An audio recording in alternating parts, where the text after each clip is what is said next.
Hi, this is Sean Perrin, and you're listening to episode 21 of the Clarineat podcast. Today's episode is brought to you by D'Addario Woodwinds. Sanding, shaping, balancing. For centuries, mastering your instrument meant mastering these crafts too. But now, D'Addario is redefining craftsmanship for the 21st century by refining their reeds and mouthpieces with technology built from the ground up. By using the world's most innovative techniques to deliver consistently what was once made variable by hand, D'Addario ensures excellence right out of the box as standard, not a surprise. So you can spend less time sanding, shaping, and balancing, and more time perfecting your own craft. To learn more about the new era of craftsmanship from D'Addario Woodwinds, visit d'addario.com/woodwinds. Today's guest is the remarkable Evan Ziporyn, who has always been one of my personal clarinet inspirations ever since hearing his recording of New York Counterpoint. It's interesting to note that when Evan was here in Calgary in 2015, I had the chance to meet him, and the day before his recital, or concert where he played New York Counterpoint, there was a huge snowstorm in Calgary here, and it was in May. The day before we spoke for the interview, it was also in May. There was also a huge snowstorm, and he actually shares a really interesting story about the recording of New York Counterpoint back in 1996 with yet another huge snowstorm. So something's in the air with the weather in that piece. But anyways, Evan is a composer and clarinetist who makes music at the crossroads between genres and cultures, east and west. As a clarinetist, he performs as a soloist and as a member of the Evian Trio. He also works regularly with Yo-Yo Ma's Silk Road Ensemble and the Steve Reich Ensemble, with whom he shared a Grammy for the piece called Music for 18 Musicians. He is also the founder and director of the Gamelan Galactica, and his opera, A House in Bali, was featured at BAM Next Wave in 2010. From 1992 to 2012, he was a founding member of the Bang on a Can All-Stars, finishing his tenure with the group with an appearance on an episode of PBS's Arthur. His compositions have been commissioned and performed by Kronos Quartet, the American Composers Orchestra, Stephen Schick, So Percussion, and the Boston Modern Orchestra Project. He has collaborated with, among others, Brian Eno, Paul Simon, Ornette Coleman, Thurston Moore, Meredith Monk, Philip Glass, Terry Riley, Louis Andreessen, and many, many others. His most recent project is the hour-long In My Mind and In My Car with Christine Southworth for bass clarinet, electronics, and video. His recording of Don Byron's Clarinet Concerto, which he commissioned, was named one of Downbeat Magazine's 2015 Albums of the Year. At MIT, he is the head of Music and Theater Arts and director of the Center of Art, Science, and Technology. We discuss Evan's life, influences, career accomplishments, and go deep into the recording sessions for the definitive version of Steve Reich's New York Counterpoint that was made in 1996. This is a must-listen episode for any new music fans. The giveaway for today's episode will be several signed copies of Evan's CDs. For a chance to win this and other items mentioned on the podcast, be sure to subscribe with your email address to our mailing list at www.clarineat.com. Before we get started, I'd like to play a clip of Evan Ziporyn performing Steve Reich's New York Counterpoint on this very, very snowy day in New York City. He'll tell you all about it in the episode. Thanks for listening, and enjoy the interview.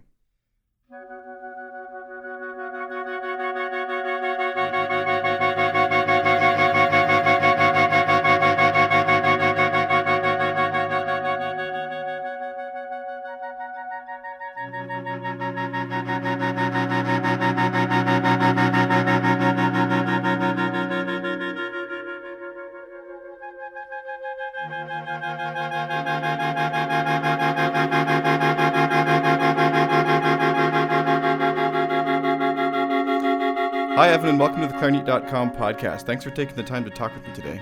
Hi, Sean. Great to be here. You might remember, I think it was 2 years ago, or was it last year? You're out in Calgary here, and there was a huge snowstorm. You might find it amusing to know that we just had one the other day. I do find that amusing. I'm sorry for you. When that was only a year ago, when that happened, I remember waking up and looking out my window and thinking that maybe I had slipped into a coma for 6 months or something, or somehow was just waking up from a long stretch of amnesia. It's a very common occurrence here in Calgary, I must say. What, comas and amnesia? No. The whole waking up to snow at any day of the year, and a lot of it. It could happen. It actually snowed last August, believe it or not. Unbelievable. Wow. Yeah, but the thing that impressed me was that by mid-afternoon, people were out sunbathing and all the snow had melted. So yeah, it's a very strange city we've got here. So my first question, actually, we're going to go to a much warmer climate. To get sort of started with how you got to start in your career, when you were 20, you dropped everything and moved to Bali, and this is a very different trajectory than most other performers take. In fact, most spend their life in a practice room up until even their mid-30s.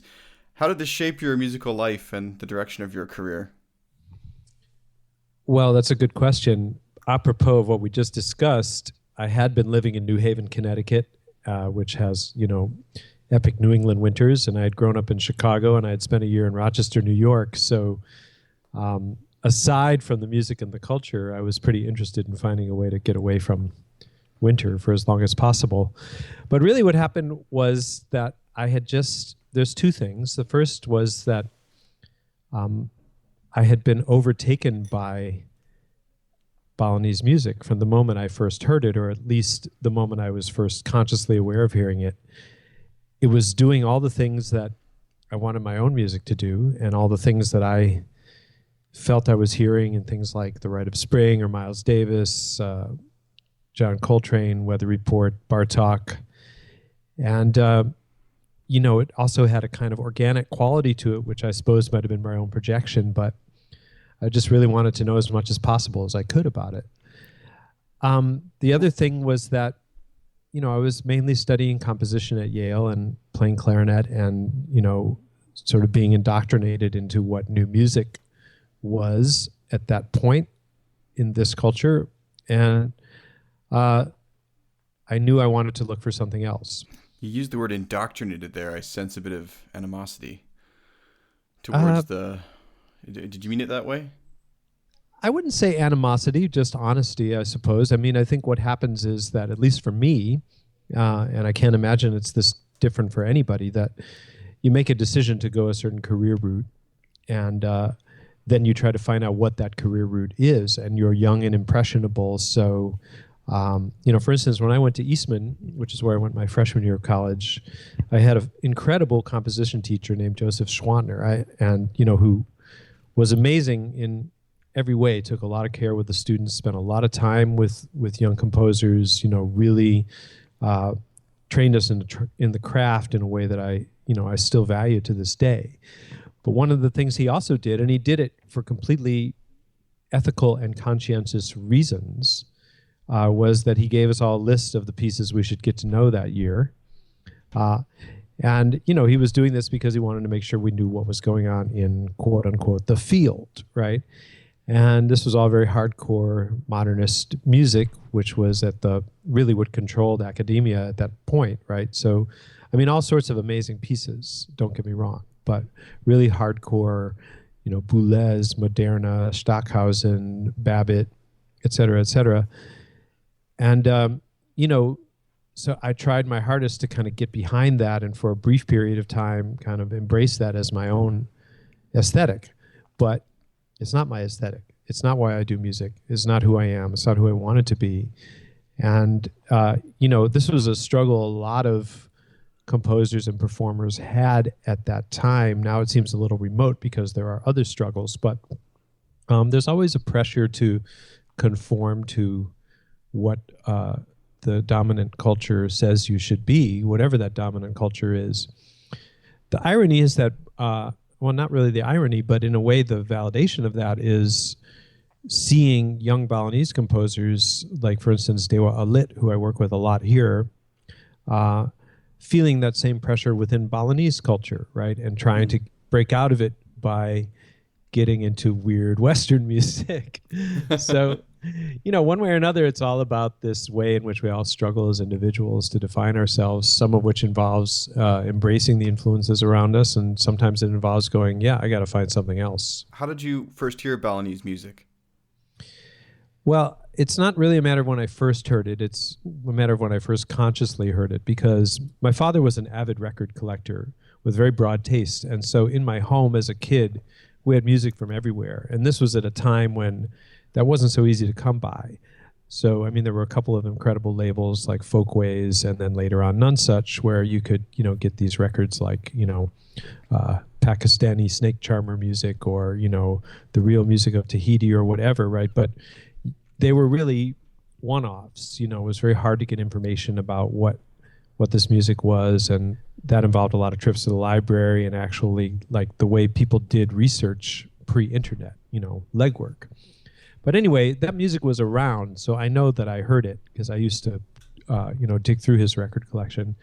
And I had kind of cool teachers in high school who would play very, very weird music for us, So I know I heard Balinese music. And in fact, Schwantner himself at a certain point played me the Ketchak, which is the monkey chant. But I wasn't ready for it. But then a couple years later, when I was in New Haven, I was working at a little used record store, and somebody put on one of the Nonesuch discs, music from the Morning of the World, which is a very good but very broad sampler of music recorded by David Lewiston in the 1970s, I would guess, in Bali. And I was just something about it at that moment. It happened. The first track, which is Baris, which is a dance piece I've seen now hundreds of times and not even really considered a particularly amazing piece by Balinese standards, really standard repertoire. But like the first accent hit in the first section, and it was like the sound and the harmony, even though they don't consider it harmony, and the timing and everything. It was syncopated, it was cool, it was weird, it was funky, but it wasn't like in your face funk. There was a kind of distance to it. And then it got really, then the groove was very powerful, but unforced. And so it's one thing to really fall in love with the type of music and even to call it your favorite, I suppose, but it's something else entirely to then pick up and sort of move across the world to it. Did you view that as sort of a pilgrimage out of respect for it, or just out of curiosity? Were they kind of the same thing? I think there were a number of factors. I didn't think of it really as a pilgrimage. I mean, there was some serendipity involved also in that pretty much immediately after I heard that record, I overheard a conversation in a pizzeria where somebody mentioned another guy who had just gotten back from Bali and brought a gamelan with him. And so I just leaned over. It was in a booth, right? And I just leaned over to the people and I said, hey, can you give me this guy's phone number? I'd like to call him up. So it turned out that guy was a guy named Michael Tenzer, who is now like the great scholar of Balinese music in the Western world. He actually teaches, he's kind of a neighbor of yours. He teaches at UBC. And he's one of my oldest and best friends. And basically the reason for that is that I called him out of the blue. Turned out he was in California and I was in Connecticut. And, I just said, hey, so I heard you have a gamelan. How about it? And he said, yeah, why don't you come out and join? So that's what I did the following summer between my junior and senior year in university. Just went out to the Bay Area, which was summer of 1980, kind of great time for a young man to go out west, and spent the summer with this newly formed group he was starting, which became Gamelan Sekarjaya. And through that, met a community of other musicians and met Balinese artists and, dancers and musicians. And so by then I was sort of working my way into that community a little bit. Still, nothing really prepared me. I was a suburban kid from, the outskirts of Chicago. I hadn't really been out of the U.S. before. And I hadn't even been to Europe. I had been to London, but like I knew nothing about the world other than what I read about in books, And so I had no idea what I was getting into, And I also had no idea how vast that culture was going to be and how all-encompassing it was going to be to study it. So, one of the things about your question is that you talk about people kind of holding themselves up in practice rooms. I was oddly, now that I look back on it, diligent when I went to Bali because, definitely I spent some time like exploring the region and, just kind of backpacking around and stuff like that. But once I settled in and found teachers and I was really working, and I was, going for lessons every day and transcribing what I learned and really like trying to like hear as much music as I could and, get inside that culture, And I look back on it and I think, man, I could have been like surfing, Yeah. or just hanging out or, which is not to say that, I didn't make friends and have a good time and sort of, be an innocent abroad in pretty much every way possible. But it was kind of like a practice room for me because what I was looking for was a different model, a different way of doing music, a different way of thinking about music, a different way of organizing ensembles, a different way of having music be a part of a community and a culture. At that point in your life, you were still very much pursuing your career as a composer. And then you actually mentioned, we talked about this a little in Calgary, and then you mentioned it on a YouTube video that you gave an interview at Carnegie Hall. But you feel that you became a professional clarinetist by accident. What do you mean by this?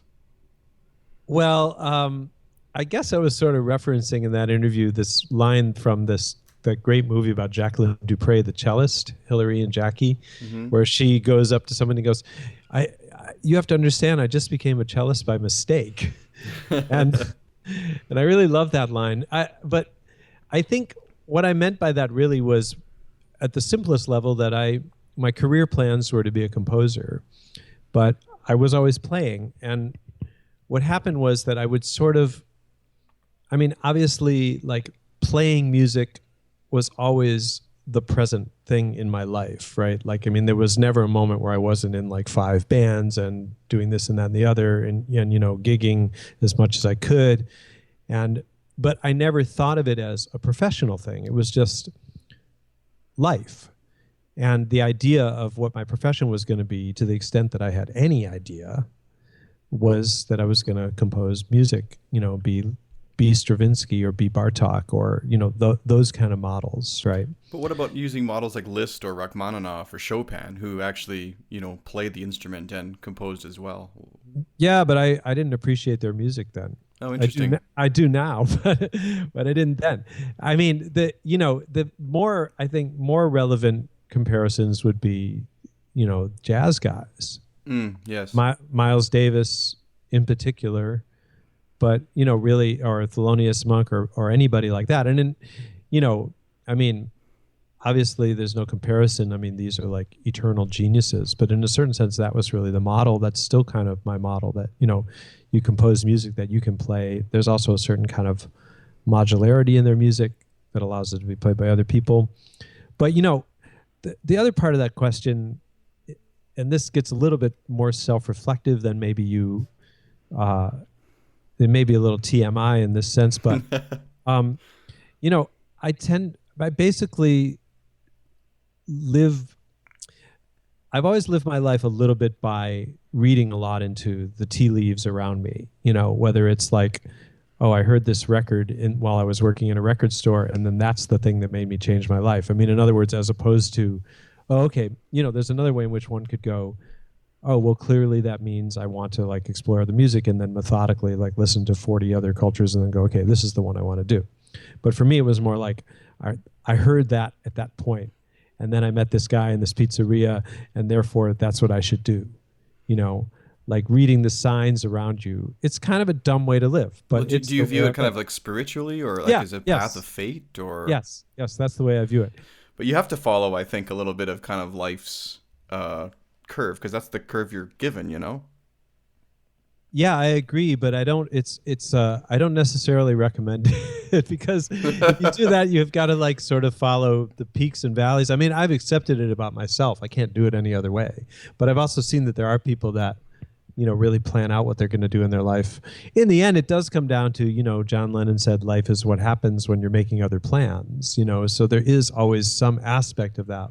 But well, I think it can be done, intelligently. You don't have to, just because, it's a certain acorn fell outside this morning doesn't mean you have to get up and move to Paris or whatever your random thought you have. But if you are able to look at something and take that path in a smart way, it leads you good places. I guess, philosophically, it's more just about openness, and about being able to kind of turn yourself on a dime when you need to, or when you, and sometimes you're doing things that you need to do, and you don't really know it consciously. Because like I said, looking back on the Bali thing, like, I don't know that I was consciously going around saying like, okay, I can't really be a contemporary musician in the sense that I feel I'm being groomed to be. It was more just like, wow, this music is cool. Let's go there. Okay, now I'm here. Wait, whoa, look at how they do this. That seems like such a healthier model for music and society, et cetera, et cetera. So, I think there were reasons bubbling under the surface for me.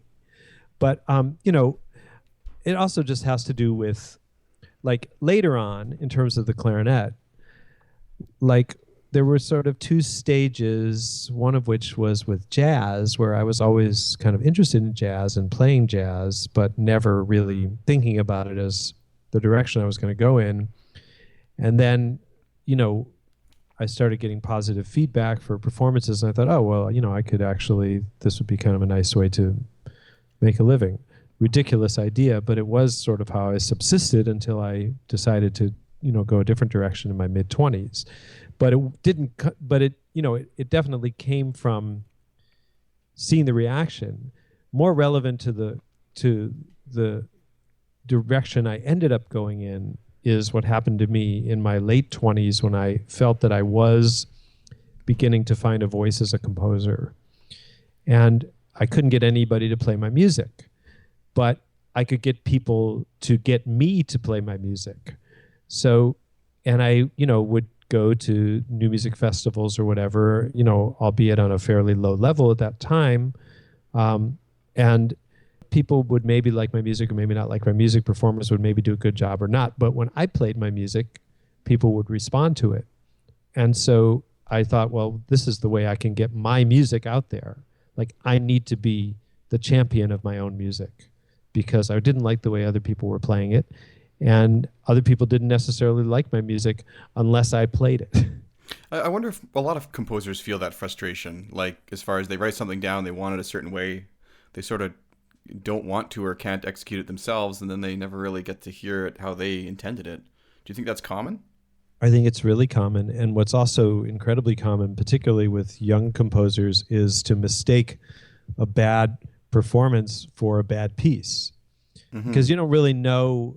I mean, and I say young composers because I see it with my students, and I always go like, okay, look, that wasn't a really good reading of the piece, so it doesn't mean the piece sucks. You have to get the piece played well, and obviously as a composer, that also involves you learning your craft, learning how to notate properly, or learning how to get your ideas out there in the most efficient way, right? But it's still part of a collaborative process. But see, on the other hand, this can even go on like when you're, at least for somebody like me, even now. Like I had a piece, like one of my first adult commissions was a piece for a European group. I won't mention their name. And I was really excited because it was, like one of my first paid commissions. And it was the first time I was being flown to Europe to have a piece played, blah, blah, blah. And before I got there, they called me up and they said, well, actually, we are thinking of canceling the piece because we don't like it. And I went, what? They went, yeah, I'm sorry, we just don't like the piece, and so we think we shouldn't play it. And so I said, well, but I already bought my ticket, and I'm coming, so can you play it anyway? And they said, yeah, okay, we'll play it, but we don't like it, So I went, and they played it, and it didn't sound very good, and I thought, well, that's one of those things. And, that was not fun, obviously. I did get supportive comments from Louis Andriessen, who I had just met at that point, who said, well, you were trying to do something. You didn't just give them what they expected. You were actually trying to do something, and they, they didn't get it. Mm-hmm. But still, like, I just put that piece in a drawer and whatever, right? And then literally over 20 years later, maybe not 20, but yeah, 20 years later, a guy from that group, a different guy, like the group still existed, but they had a lot of turnover in personnel, emailed me and said, oh, I just want to let you know we're playing your piece on our next tour. and I said, oh, I thought you guys hated that piece, and I'm not sure it's a very good piece. And they said, no, we like it. We don't understand what the problem was before, but now we really like it, and we're playing it. Wow. So, and I said, well, you got to send me a recording, you can really think that you're a very confident, self-assured person, but the ego is very fragile in that way, So, hang in there. Yeah, you shouldn't take things too seriously, I guess, because even the people who originally said something might come around and change their mind. Yeah, actually, in fact, that's the follow-up to the story from that was already like 5 years ago or something, right? Maybe more. But then, and the original thing had happened like over 20 years ago. And then literally a month ago, I was playing in again, it involves Andriessen, because I was playing in the Andriessen Opera in New York, Di Mattieri. And afterwards, a very nice Dutch guy comes up to me and goes, "Oh, don't you remember me? I played in the original performance of such and such a piece." And there was no recollection on his part that they had told me not to come, and they told me they wanted to cancel the piece and that they'd hated it and all that. Like, that was all done. Yeah, it's funny though, because something that's said in passing almost to one person can almost defeat the other. Yeah. So Yeah. choose your words wisely, I guess. Yeah, and have a thick skin. Yeah. Other side. But So my next question here: do you feel that the music of Balinese music draws you to other minimalists such as Terry Riley, Steve Reich, Philip Glass, and others? But I was just thinking about this a little bit more, and weren't they sort of off on their own journeys? Maybe about 20 years before you went, I guess. When did Terry Riley go to the Far East? Well, Terry got interested in Indian music long before he went to the Far East. I mean, Reich. I mean, all the minimalists. They all went there. I mean, Philip Glass. Philip Glass worked for Ravi Shankar. Yeah. Was very influenced by that. Steve Reich studied Ghanaian music both here and in Africa, and he also did a little summer course in Balinese music, and he wrote some articles about it. And there are a couple of Steve Reich pieces that are very strongly influenced by Balinese music. In fact, the real great middle period Reich pieces, like Music for 18 Musicians and the pieces that surround that, are really in my opinion, his attempt to make a gamelan, to make a truly Western gamelan with Western harmony and with African rhythms. But in terms of like that sound, I think that's what he was going for. And before him, Harry Parch, also obviously Lou Harrison, whose 100th birthday is coming up, But I think we were all drawn to a common thing. For me, I guess the original impulse was the music that got me interested in being a composer to begin with, which I've already mentioned in this interview, but really like The Rite of Spring, Bartok, progressive jazz, and Miles Davis, like In a Silent Way, the early Weather Report records, that kind of thing. I got into that stuff before I knew. Actually, no, I knew about the minimalists, but I got into that music before I got into Steve and Terry's music. So you got into the Balinese music first?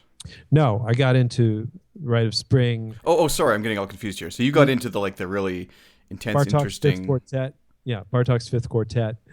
Bitches Brew, In a Silent Way, Weather Report. So I'm just trying to frame sort of a timeline in my mind here. For me, like I listened to the music of Terry Riley and Steve Reich first, and then I would find out through them about something like Balinese music. But for you, did that lead you to the other composers, or? No, it was all in the air. I mean, I knew about Terry because in our kind of weirdo contemporary music group at Yale that was really influential on me. We played in C all the time, but we were more interested in it as a open structure piece, Mm-hmm. It was only when I kind of went back to that piece in the early 90s through Bang in a Can that I started to take a much more of an interest in, what a deep piece in C was, and now I really do consider it, one of the great masterpieces of the 20th century. But at that time, it was kind of like a party piece.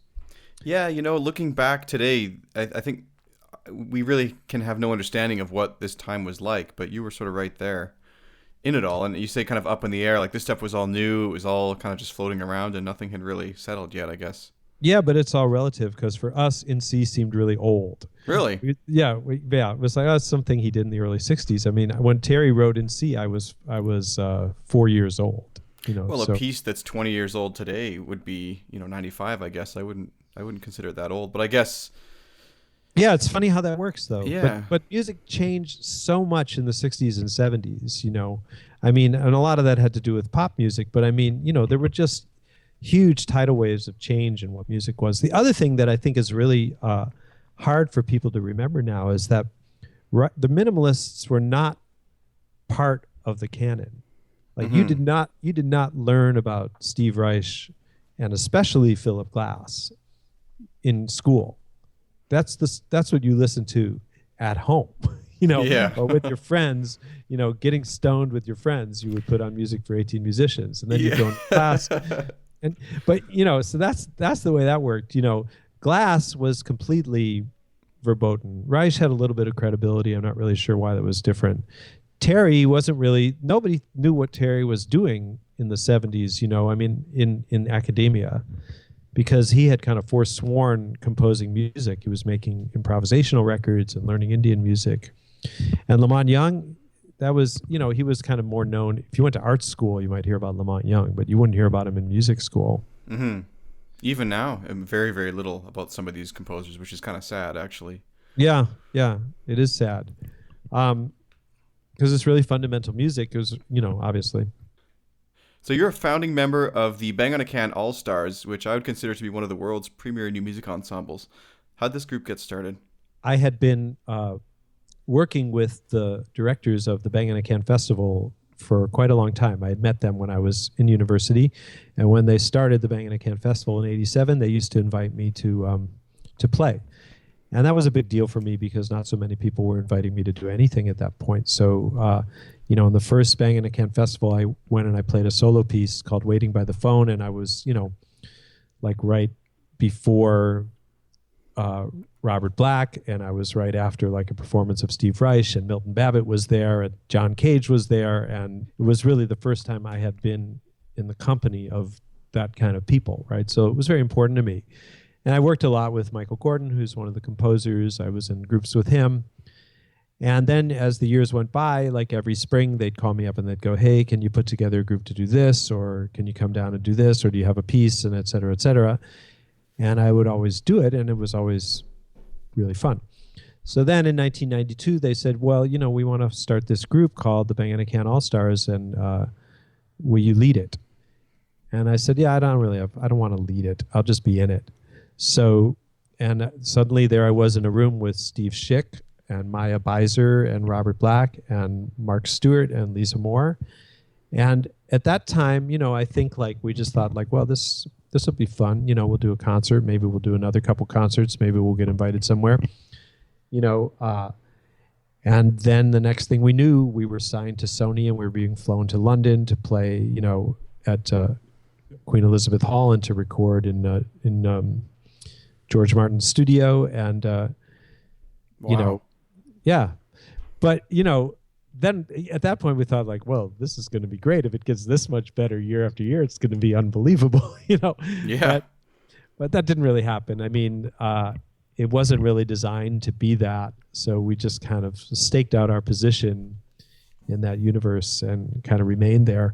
So I was in that group for 20 years, and that was a really incredible experience for me on all sorts of levels. And I'm particularly like, it's really in that group because of people like Steve Schick and Maya Beiser and the others that I learned how to be a performer. And I think that also comes back to what I was saying about being a professional clarinetist by accident, because I learned from them what it meant to be a professional performer. I learned, what it meant to really prepare and really get in that zone and really take it seriously as an art in itself. Because for me, before that, performance was just like a vehicle for the music. Mm-hmm.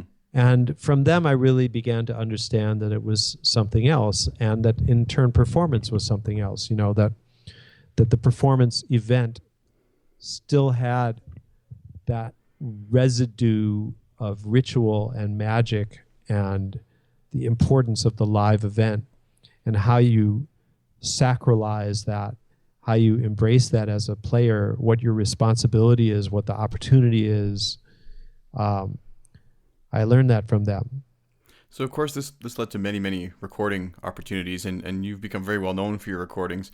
You recorded the definitive version of Steve Reich's New York Counterpoint, as well as the music for 18 musicians. And that recording actually won a Grammy the next year. What was it like working with Reich? Well, he's one of the most influential people on me. And when I have the perspective to look back on my life, I think like, I really had the opportunity to work with some of my heroes, some of my real big heroes, right? And he's definitely right up there, so I'm incredibly grateful for that. Like, I had kind of met him through Bang on a Can, and then I invited him.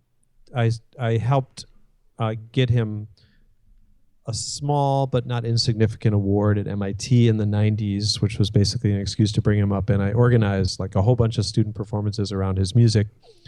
And at that time, this was 20 plus years ago.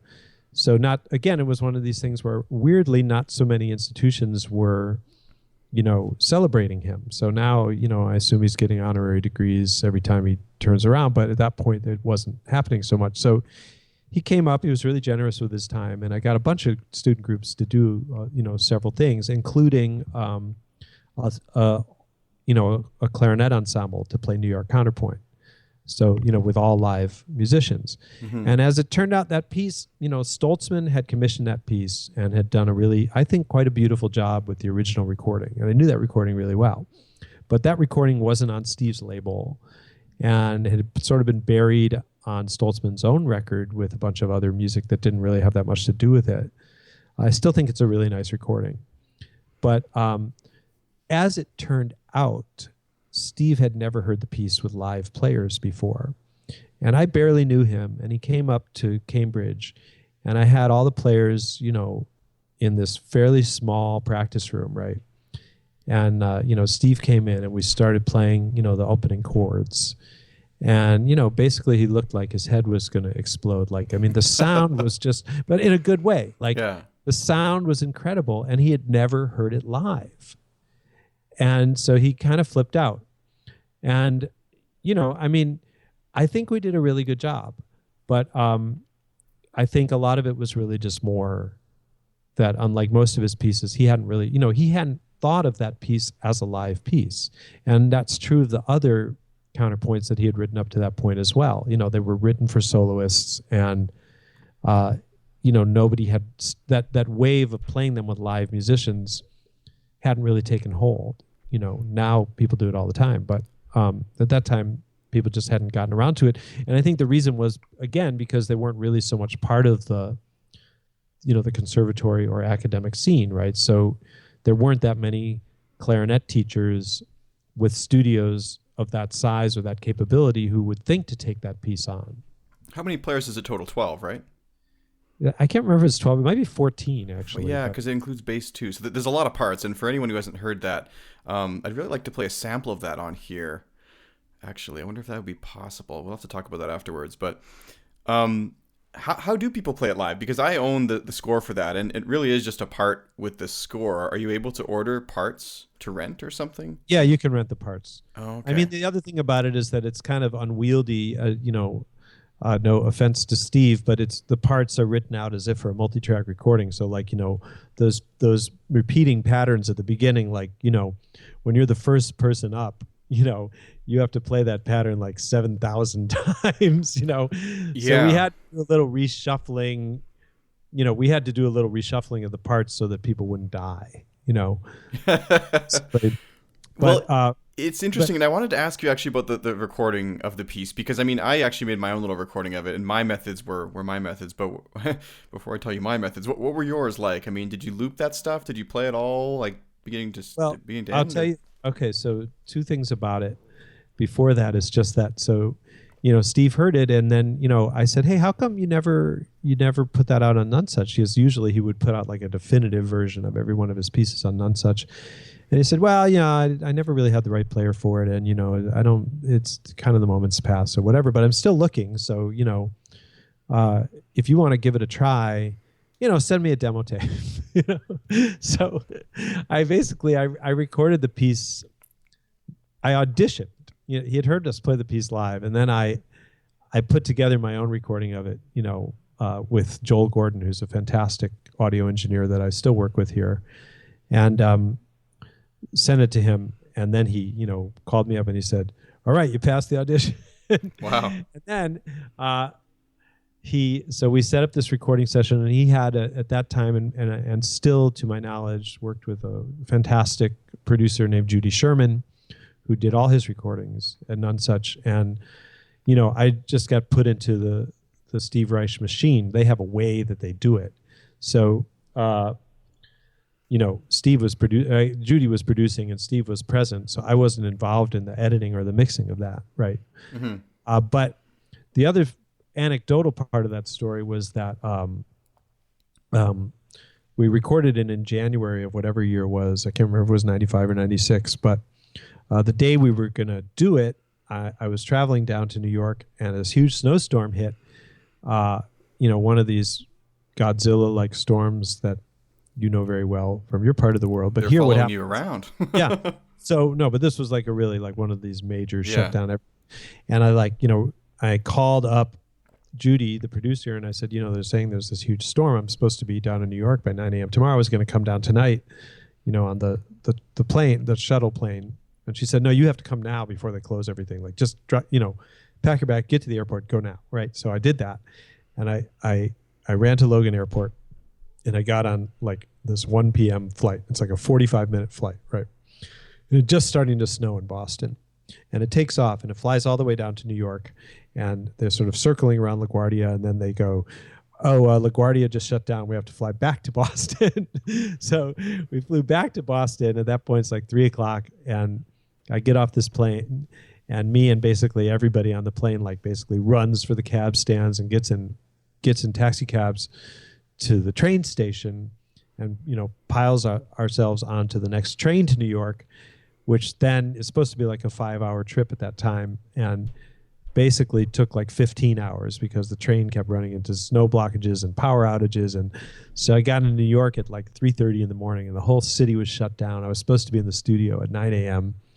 And there was nothing, right? So I get to my hotel and I wait until the sun is up and then like I call them up and they go, yeah, okay, we're giving you the morning off. You can show up at noon. So I show up and we record the piece. And then because it was none such and, it was just all by the books, right? So it was like a union gig, right? So I was being paid like a union scale to do this piece, right? Mm-hmm. And then I didn't get paid.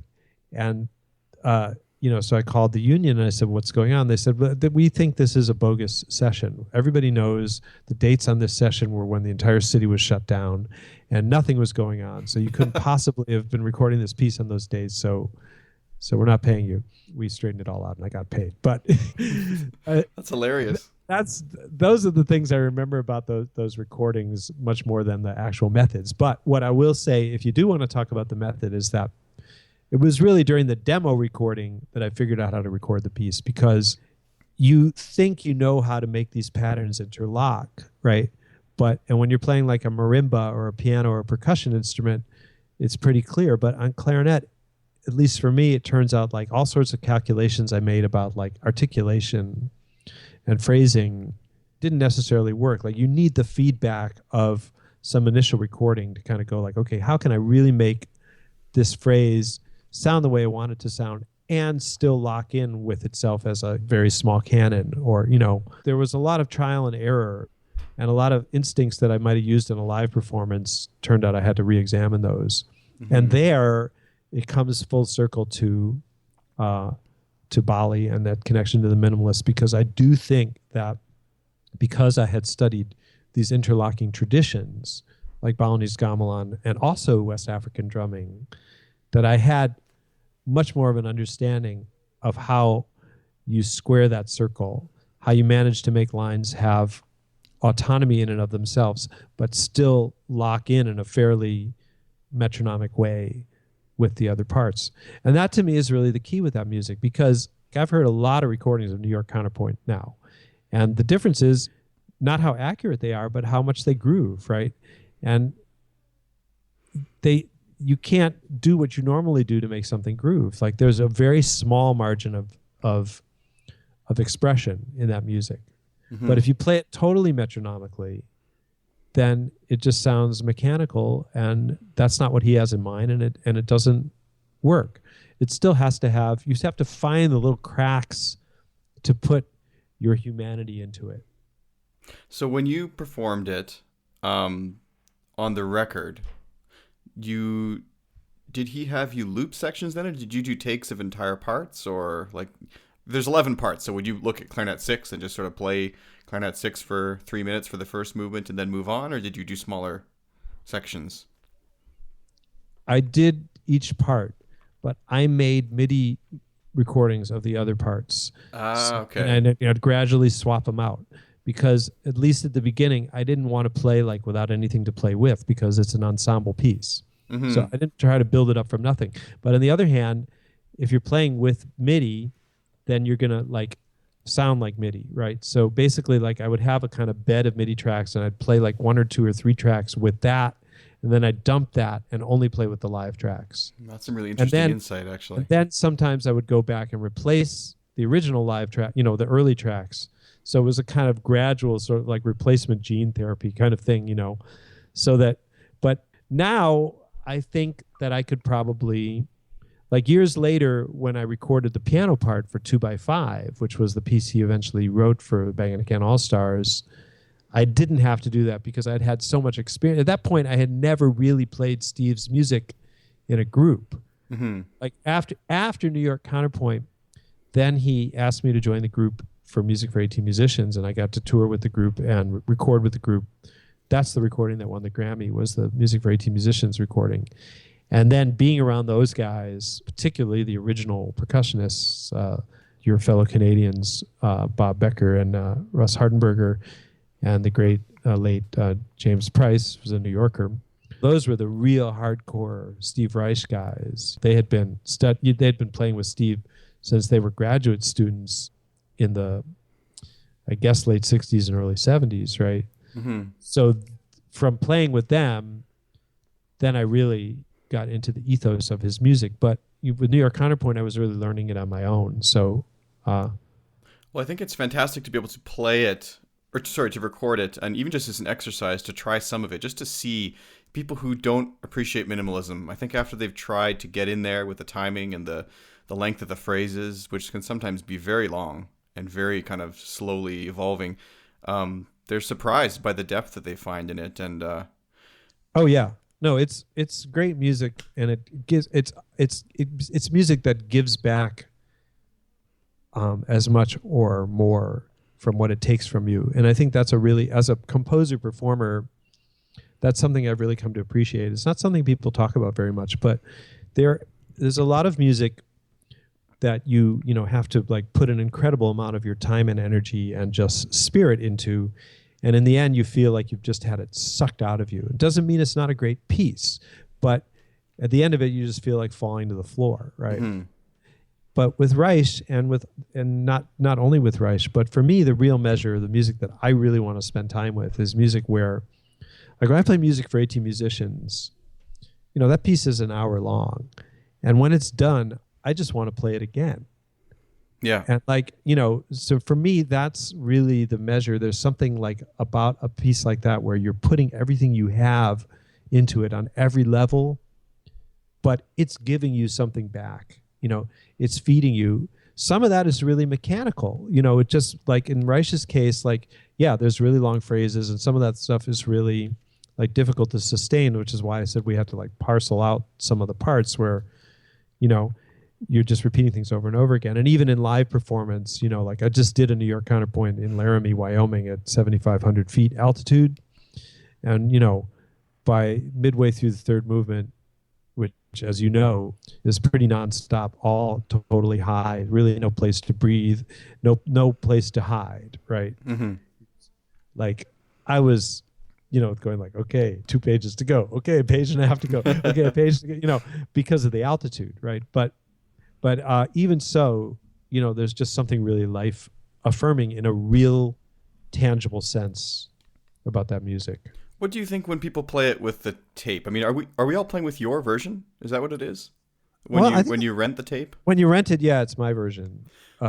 So I'm cool with that. But are people encouraged to make their own? I mean, the reason I made my own, and that's kind of why I'm sorry for listeners, I'm dwelling on this, because New York Counterpoint is one of my favorite pieces. Yeah, and it's seminal. I think it's amazing. One of the most important clarinet pieces of the late 20th century, without question. Oh, I would agree. But for me, the reason that I chose to do it myself is because my the way I was hearing the piece in my head, I don't want to say I disagreed, but I had a different interpretation, and I wanted to try it out. So that's why I kind of made my own backing track. But what my question is do you feel that having a backing track to rent, does it shape the performance that others end up making?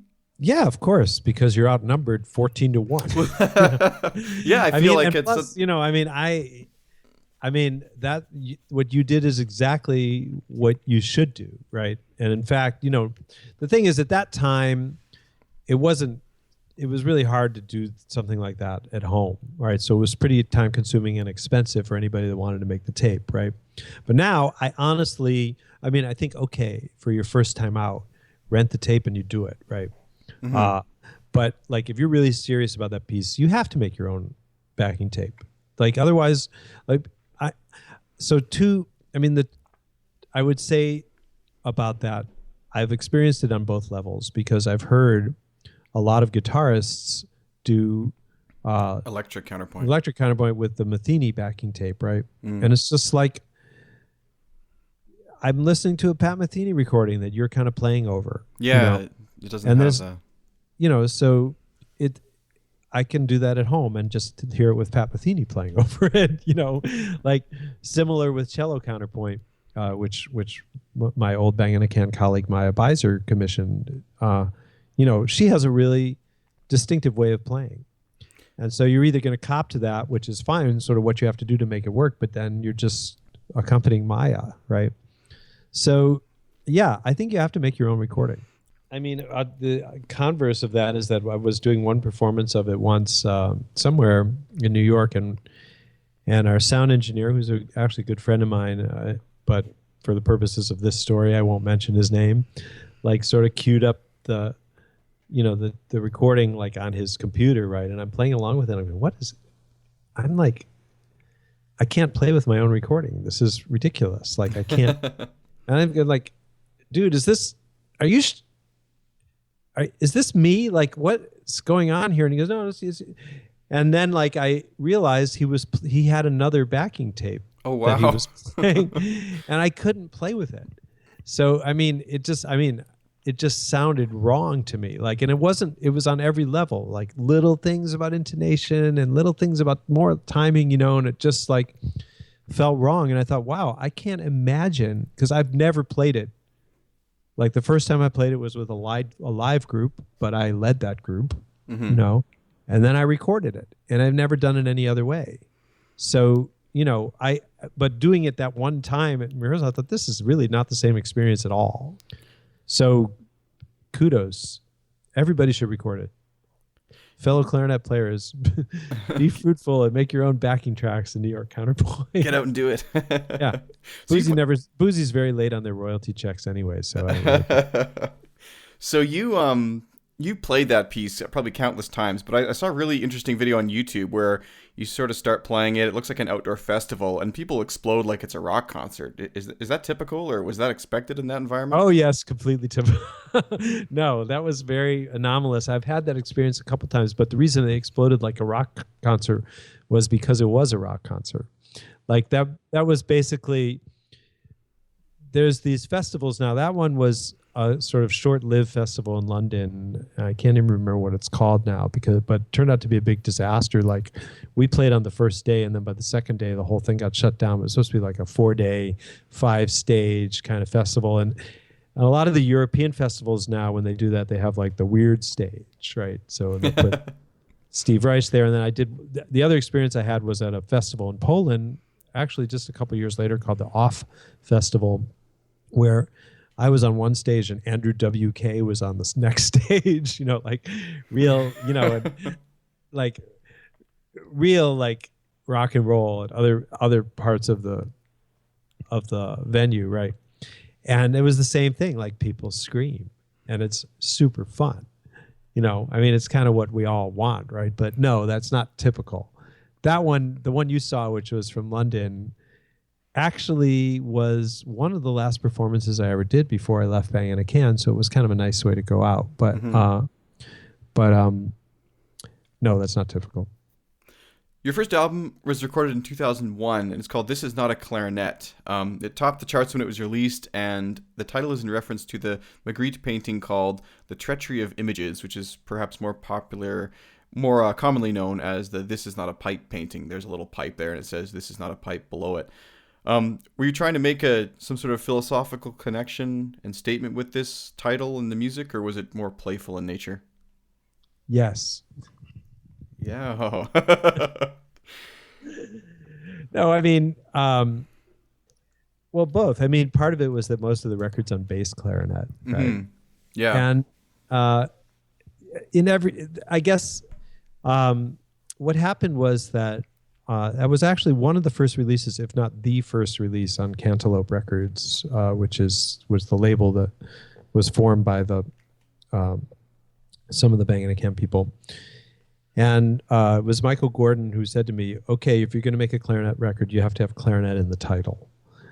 So I decided to call it This Is Not a Clarinet. But obviously, like, the whole thing was that part of it had to do with years of people coming up to me. I'm sure this happens to you. It happens to me like literally every time. Even now, somebody will come up to you after you play bass clarinet and go, what is that instrument? The strangest saxophone I've ever seen. Yeah, right. Like literally, even like, at this day and age in a major, in Boston, which is like a cultured city, right? What is that thing, right? So, that album had a lot of bass clarinet. It had clarinet duos. And the main thing, though, was just that, it comes back to what we started this interview with, which is that, I was always looking for a way of defining what I was doing, as self-expression, me trying to kind of make my own voice as a musician, happened to be through the clarinet. But, and not that I haven't spent, time with like, the Rose etudes or anything like that. And not that I, haven't like performed, Brahms sonatas or, Messiaen Quartet for the End of Time, or, I know that repertoire. I love that repertoire. I transcribed Buddy DeFranco. I love the clarinet, right? But I was trying to come up with a completely personal way of approaching the instrument, in which it was just a sounding object, in which it just, the harmonics were just as important as the fundamentals, the breath, there was not one sound like a classical player is going to try to get, that I was really going to think of it as a vehicle for as much kind of sonic timbral expression as I could find.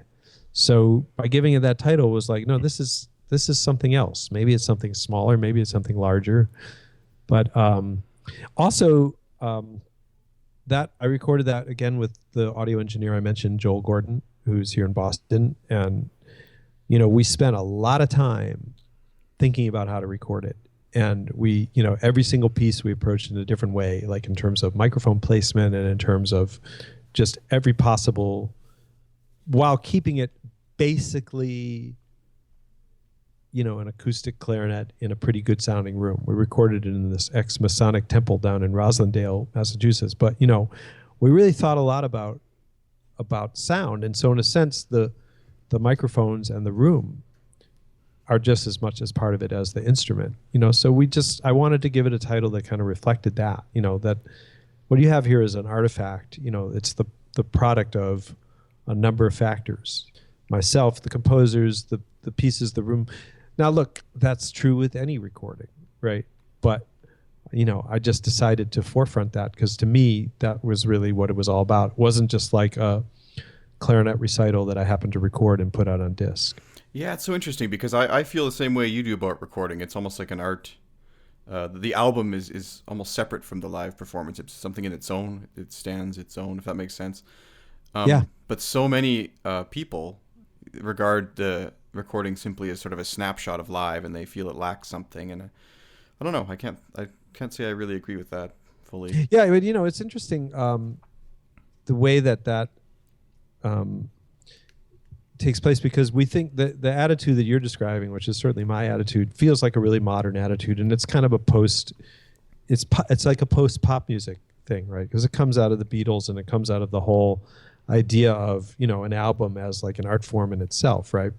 And like you think that the old school composers didn't know this. And in fact, actually, I was just having a discussion recently with Todd Mackover, who's my colleague at MIT, composer, about Pierre Boulez and about how difficult it is to really hear some of Boulez's more complex pieces, because he never really, ironically, given, his meticulousness and his brilliance, like, for him, a recording was like you play it live and you throw up a couple mics and you record it, And so, Yeah.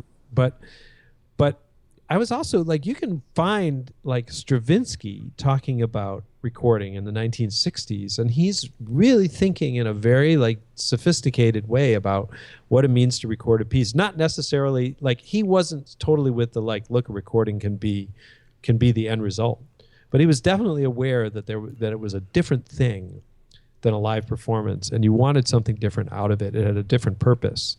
And he was very ahead of his time in that way, in a way that, like, say, Cage wasn't. Like, Cage never really got what the point of recordings was. Well, and not to throw in a plug for myself here, but I just finished my first CD, and my biggest thing with it was I wanted you to be able to throw it on in the car and enjoy it as much as when you had headphones, or I wanted to treat the headphones as the concert space. And because that's where it's happening, right? It's in your head, and the way it's mastered and mixed and everything is such that it can be enjoyed in that kind of atmosphere. And I don't think it detracts from the music, but it sure makes it a whole lot more kind of intimate and front and center. And when I went looking for a space to record in, actually, of utmost importance was complete isolation between the marimba and clarinet parts, because that's how you can craft that kind of sound and really get in there with the editing and make it exactly what you want. Which I think, if you just toss two mics up in a church, I'm not sure you'd get that kind of result. You can't. No. Well, that's great. I can't wait to hear it. I'll have to send you one. Okay. Anyways, yeah, that's really interesting stuff. You're so skilled with the singing into the instrument, and this was actually a listener question.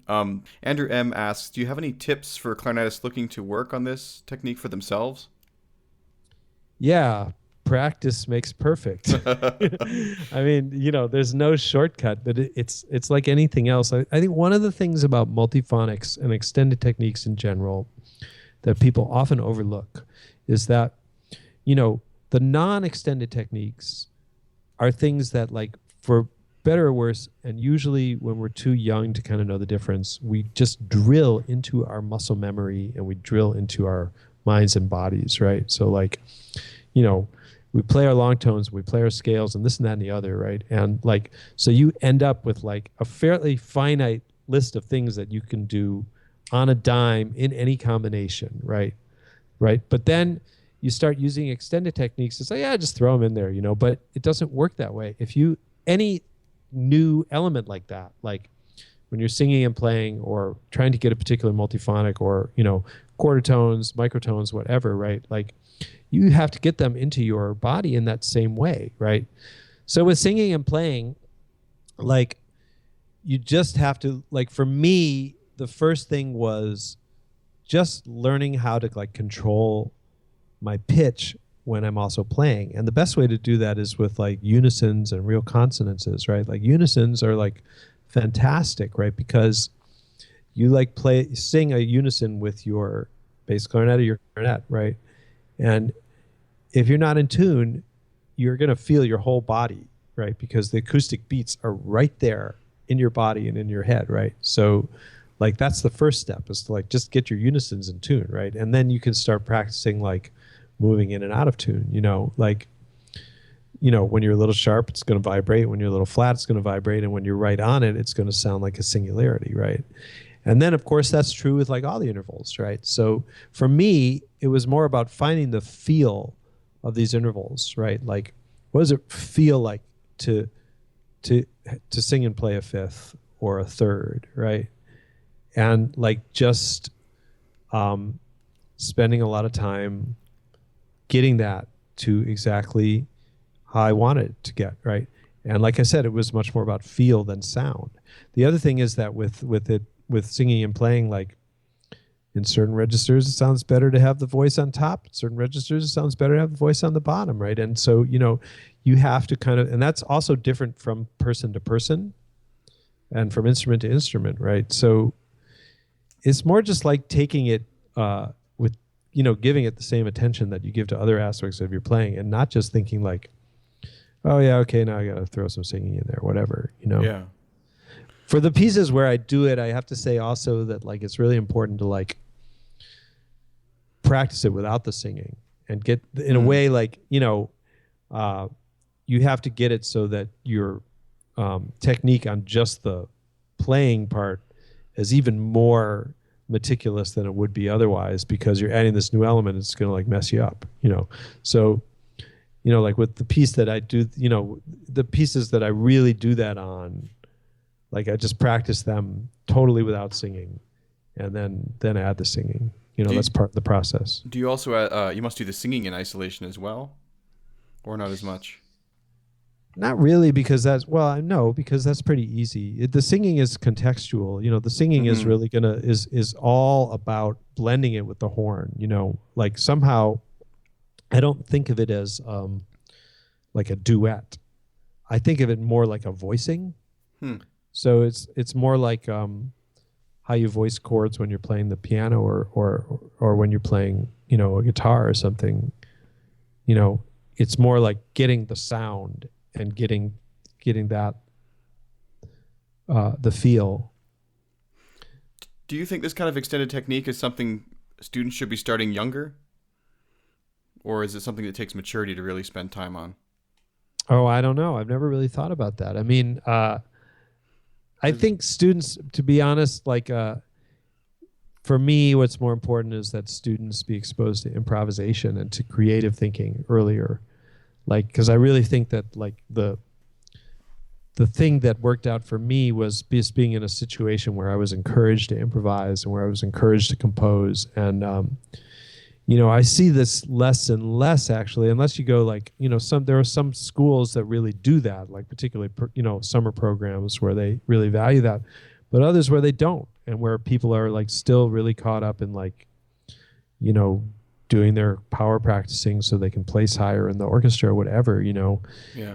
And then at a certain point, performers get so inhibited about improvisation or think of it as such a mountain that they never get over that inhibition. But like, again, to go back to Bali, like if you study music in Bali, you have to compose. That's part of the degree, And I feel like that would be the real thing. If I could change anything with like a wave of the hand, it would be like just forefronting improvisation and composing, even if you have no intention of doing that as part of your, professional life. Absolutely. It's funny because Laurie Friedman and I were talking about this as well. A little bit, and she felt it was very, very sad that we sort of beat the squeaks and squawks out of kids when they're young learning the clarinet, and it's something that we should almost be fostering, because it's part of the technique, especially when you get up to the altissimo register and and so you teach a kid never to squeak, and then all of a sudden you're telling him to honk out a high E or something above the staff, and he's confused, and they never got comfortable with those sounds. They were almost embarrassed by them or something. Oh, absolutely. But on the other hand, then you lose the single most effective technique for explaining what you do when you do extended techniques, which is go, all the stuff that we had beaten out of us, that's what we do. Throw it out the window. Right. We've talked a lot about your life as a clarinetist and recording artist, and we touched a little bit on your life as a composer. But before you wrap up here, so many clarinetists and musicians are satisfied just interpreting other people's music. What is it about writing your own music that really compels you?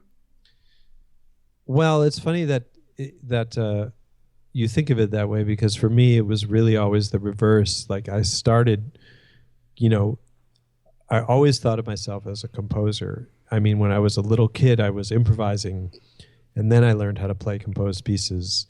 And then there was a latency period. But then, once I sort of realized that being a composer was something you could do, which was really when I was like 12 or 13, I knew that's what I was going to be. I've always thought of myself that way. And it's hard for me sometimes to even think about having the musical life as I conceive it without being a composer. Now, that being said, I'm sort of torn by that, because one of the other things that attracted me to Balinese music way back in the day was that I didn't have any plans to compose for it. I mean, I ended up composing for it, but like there was a liberation in playing other people's music. And so the discovery was more the other way around, that like creating my own music was just something that came very natural to me, which is not to say that I was any good at it. And it's actually not even to say that I'm any good at it now, but it's just something that I have to do. So whereas playing, I sometimes have to convince myself that being an interpretive artist is valid. And that goes back to what I was saying about working with the original All-Stars, you know, particularly with Steve Schick and Maya Beiser, for whom performance of other people's music is absolutely the art, you know. And that's one of the reasons why, like, one of the first big projects I did after I left Bang Cam was to produce Maya's record, because I really just wanted to kind of touch that sort of artistry, you know, and, you know, reinvigorate myself. Because, you know, when you're in a group for 20 years, you know, certain things, you start to take certain things for granted. So I really wanted to kind of rediscover that kind of level of commitment and artistry that she has. But, you know, now I'm actually doing a lot of, it's funny because I'm not so interested in playing other people's music, but I am interested in arranging, and I am interested in conducting, and I'm interested in kind of transforming, you know, so there's a funny in-between space. Arrangers don't get a lot of credit in our musical culture, but for me, there's something deeply satisfying about doing arrangements now, because I get to kind of embrace, you know, the music that I love, but I also get to kind of be creative with it. Yeah, no, absolutely. I definitely agree with that. So we're going to do the lightning round now, which is just a quick series of questions that are designed to be answered in less than a minute. If I was to walk over to your music stand right now, what would I find? An iPad. An iPad full of music, or? yes, of course. Really? But, so you're using all your digital. It's digitalized. I go back and forth. I put a lot of stuff on it, but seriously, it depends on which music stand. So I mean, the philosopher.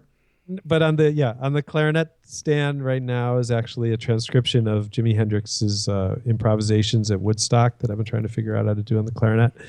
So there's that, and the Bach cello suites, which are sort of the only things I practice regularly on the clarinet. Interesting. And on the piano, sort of randomly right now, there's Prokofiev piano sonatas, just because I pulled them out the other day. But there's also several jazz transcriptions that I've done, and then I learned to play them, which is also how I practice the piano. So there's an Art Tatum Crazy Rhythm and about half of this really beautiful piece from Keith Jarrett's first solo record, and some Thelonious Monk. So that's that. What's your all-time favorite piece of music or album in any genre? Okay, that is a really tough one. I don't know that I can answer that, but for some reason, the piece that comes to mind is a keyboard piece by Rameau called Les Trois Mains, the three hands. Mm-hmm. And I guess the other one, if I have to be honest, has got to be David Byrne's Marching Through the Wilderness from the Ray Momo record, because that's like my psych up music. You know, like if I'm ever going into a situation I'm nervous about, that's what I'll put on to kind of get me in the right headspace. But for albums, I would go, does it have to be one? No. You can. Okay. I suppose not. The Schulte Chicago Symphony recording of The Rite of Spring, which is what got me into this whole racket to begin with. And then Earth, Wind & Fire's That's the Way of the World. And Weather Report's Black Market. And then Esquivel's Other Worlds, Other Sounds. You know, for some reason, I was just reminded about, I wanted to quickly discuss your involvement with the David Bowie tribute concert. Oh, yeah. How was that? How was that planned out, and how did it? It was a genuine response to how freaked out I was about his death. Yes. So my wife, Christine Southworth, who's also a composer, and I were down at an artist retreat in Florida. And for some reason, everybody there was talking about David Bowie all week. And the guy, actually another Canadian named Jonathan Garfinkel, really wonderful writer, author, had been listening to Black Star like obsessively, and he was living in the house next to ours, and he was playing it really loud all the time. And then suddenly Bowie died, and I woke up in the middle of the night, and I like pulled out my phone, as we all obsessively do, and I saw this news alert about it, and I thought it was a dream because we had been talking about Bowie so much. And then, like everybody else on the planet, like I just over the next kind of day and a half, just found myself being really wigged out by this in a much more powerful way than I thought I would be, and much more than I had been by, say, Boulez's death, or even Prince's death recently, or a lot of things like. And I just didn't know what to do with that emotion. And then I was thinking about the fact that a lot of classical musicians would be in this situation, right? Because we couldn't just play Ziggy Stardust, right, on the violin. So a friend of mine called me up and he said, why doesn't somebody, I don't understand why somebody isn't doing these Philip Glass Bowie symphonies. It seems like such a great way to pay tribute. And I thought, well, wait, I could do that. Like, I bet I could do that. So, like it was winter term at MIT, so it was possible to get a hall. And I just started like emailing like crazy, like basically every musician that I knew in Boston. And really before, like within 48 hours, we had like an 80-person orchestra. Wow. And, so we made it a cancer benefit. And so people were very willing to donate and come, and, it kind of turned into this really beautiful event. We had like 1,000 people there, and, it was the biggest orchestra I had ever conducted since I had been a graduate student, really, and the players were incredibly generous with their time, and, there was a real feeling in the rehearsals and in the concert, because we all had this kind of emotion about it, and it was a fantastic way to channel that, to do something together, to do something that allowed us to think about Bowie and also, make some small contribution to the world. But what also happened was those pieces are not so well known, but, Glass definitely like chose a lot of the more somber movements from those albums, right? And like it really felt like a requiem, it felt like really appropriate music to play when somebody really important to a community leaves us. I think that's a fantastic tribute, and I'm actually just blown away you were able to put it together in such a short time. Well, sometimes ignorance of what something is going to entail is your friend, right? Like, so you just get a kooky idea and then you get involved and like, okay, here we are, we're doing this. But like I had a really good support network, and I have to kind of give it up to MIT where I teach, and not so much MIT as an institution, but just like various administrators around that university, like the woman who runs the concerts office, Clarice Snyder, or like whoever it was in the parking office that said, oh yeah, the musicians could park in this lot for free, or like, like there were just innumerable little things that could have just like shot down that project, because normally you have to arrange them like months in advance or pay a lot of money, raise, like to kind of do something like that on 2 weeks notice. No, it's unbelievable. Yeah. So I'm, it says a lot for the value of having like kind of communities of common interest, or the university in general. Well, but there you go again. Like one of the first things you said on this interview was about sort of following what you believe to be right and taking signs and just kind of running with stuff. And there you go. Yeah. Well, that one worked out. Of course, now I want an orchestra, but yeah. Which symphonies are those? Just so I can write them down for is that the low symphony part of that? The Low Symphony and the Heroes Symphony, which are now called... That's 3 and 4, right? I think it's 1 and 4.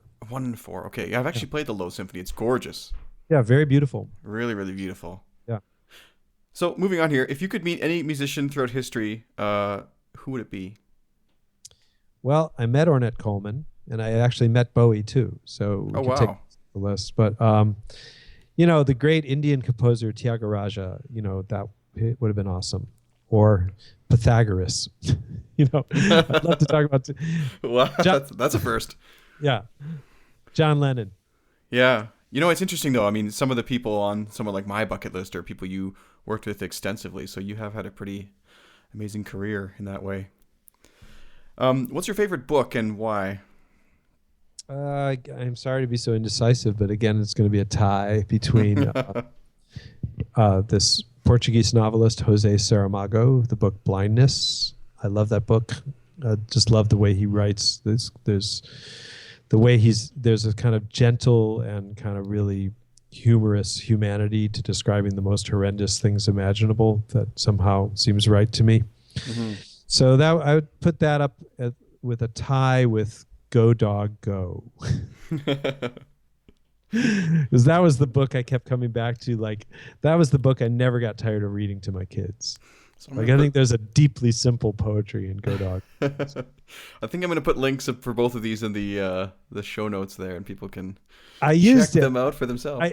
Last time I played drill, there's a part in drill where like I start playing a little tune, and then gradually one by one, all the instruments come in, and I was trying to tell the players how to do it. And I said, it's like a dog party. It's a big dog party. So very influential book as far as I'm concerned. So where can listeners find you online? I know you have a website, which is ziporyn.com, ziporyn.com. Do you have any social media or other means of getting in touch?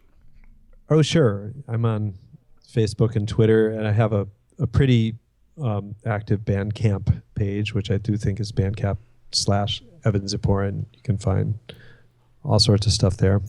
On my website, actually, which is ziporyn.com, sort of in the composition section, you can find recordings of pretty much everything.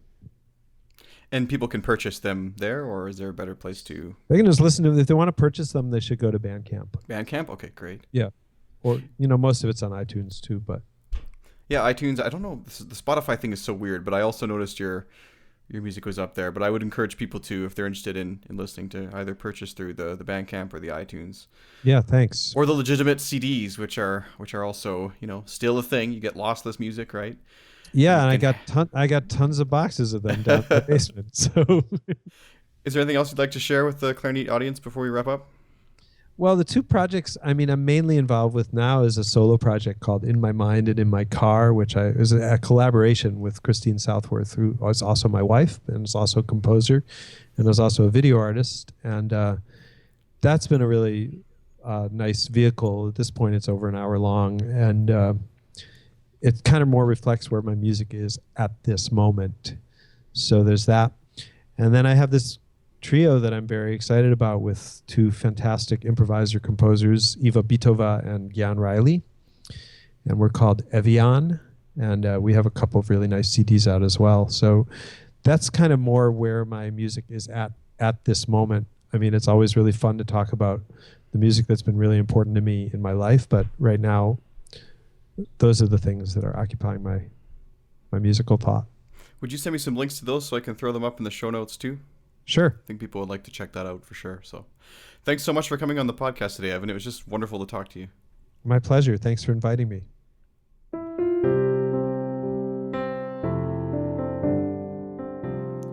If you enjoyed today's episode and would like more information, or if you'd like to support the podcast, please see Clarineat.com. Here you can subscribe, shop, learn more about this and other episodes, and even discuss episodes with other listeners in the new Clarineat forums. Again, see Clarineat.com for details. This episode was brought to you by D'Addario Woodwinds. Sanding, shaping, balancing. For centuries, mastering your instrument meant mastering these crafts too. But now, D'Addario is redefining craftsmanship for the 21st century by refining their reeds and mouthpieces with technology built from the ground up.